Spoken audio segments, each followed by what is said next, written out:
Endi esa to'liq tafsilotlar bilan tanishing.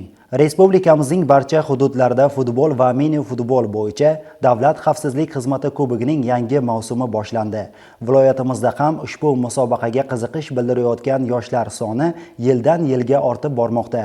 Shu kunga qadar viloyatimizning Mirzacho'l, Sharof Rashidov va Arnasoy tumanlarida musobaqaning yangi mavsumi uchun ochilish marosimlari hamda qur'a tashlash jarayonlari o'tkazildi. Dastlabki lavhamiz Jizzax shahrida bo'lib o'tgan ochilish marosimi haqida. Bugun mamlakatimizning eng ommabop futbol musobaqasiga aylanishga ulgurdi.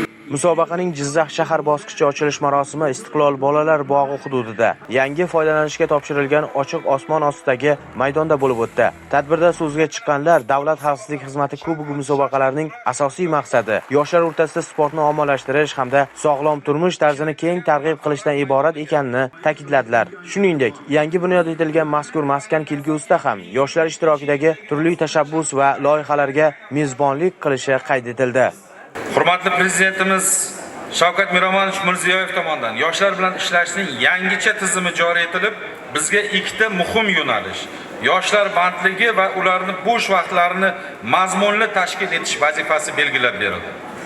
Ushbu yo'nalishning ikkinchisi bo'lgan yoshlarning bo'sh vaqtini mazmunli tashkil etishda Davlat xavfsizlik xizmati raisi kubogi yoshlarni chinakam mahorat maydoniga, yoshlar olimpiadasiga aylantirib ulgurdi.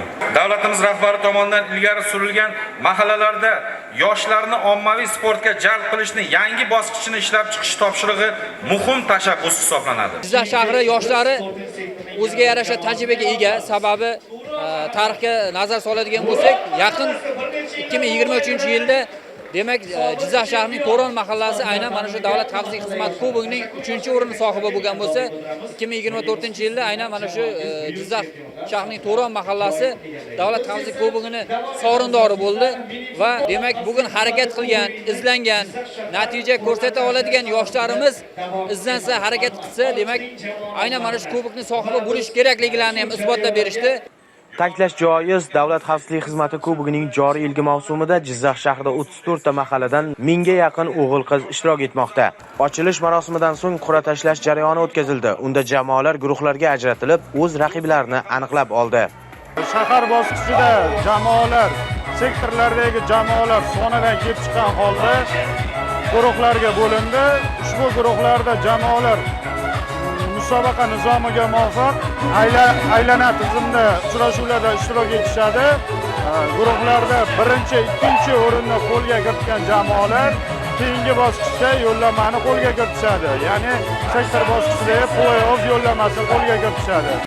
Ma'lumot uchun, musobaqa 3 bosqichda tashkil etiladi. Dastlab tuman va shahar saralash o'yinlari aprel-may oylarida o'tkaziladi. Keyingi bosqichda Qoraqalpog'iston Respublikasi, Toshkent shahri hamda viloyatlar kesimida saralash bahslari iyun-iyul oylarida bo'lib o'tadi. Respublika final bosqichi esa avgust oyida tashkil etiladi.